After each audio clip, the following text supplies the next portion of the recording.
Joe Simonton of Eagle River, Wisconsin, spins a yarn about an April morning in 1961. A morning when, he says, he came face to face with another world. Right here is where this flying saucer, this UFO, landed. Right here about where I'm standing. And it was a big, huge thing, and I wondered what the heck it was. I was in my kitchen having a bite of lunch, and I turned around, put the dishes in the sink, and I looked out the window, and that's when I first saw this thing coming straight down, just like an elevator. And first I thought the roof went off of my house, and I thought, no, the roof is green, and this is bright. What the heck is it? So I rushed out to see what it was, and by that time there was a hatchway opening up in the top of it, just like the trunk of your car. And in there stood a little man. I say a little man, about 5 foot tall, holding up a jug or a container, and he motioned he wanted to drink. He motioned for water. So I walked up to him to get this jug, and I looked at his eyes, and they were so penetrating that I had to look away.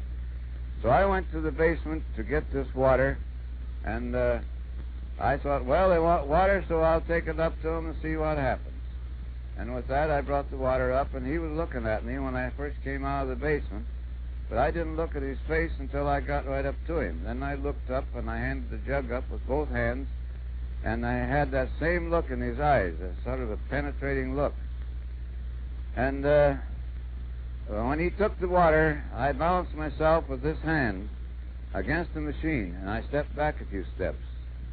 And then with that, he set the jug down, and he gave me a salute with the back of his hand, a gesture of thanks, I presume. And then, well, I gave him my salute. What am I going to do? So I noticed this little man, same size of a man, right to the right side of the hatchway, cooking these pancakes, which I have one here yet. He was frying these pancakes, and I pointed to him and made a gesture like eating. I thought maybe I'd get a conversation out of him. Nobody was saying anything. But he didn't say a word. He just reached over and he got a handful of them, 4 of them, and he handed them down to me. And they were hot and greasy. And this man cooking these pancakes, it was on a square grill-like concern. I couldn't see any flame, but it seemed to be very hot. There was smoke coming from it. And if that was their food, God help them, because I took a bite of one of them, and it tasted like a piece of cardboard. And if that's what they lived on, no wonder they're small. And with that, he reached up and he closed this hatch with a heavy thud click like when it latched. And you couldn't a bit more see where that hatch was than you could see a hole in my hand. And with that, the thing started to raise just like it came down. Everything was time perfect. It went up about 20 feet.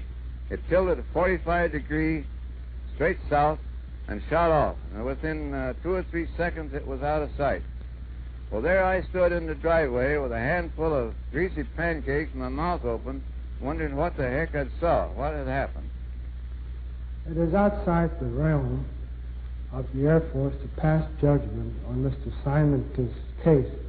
However, the pancakes that he turned over to the Air Force were turned over to the Food and Drug people, and they were analyzed as pure buckwheat pancakes.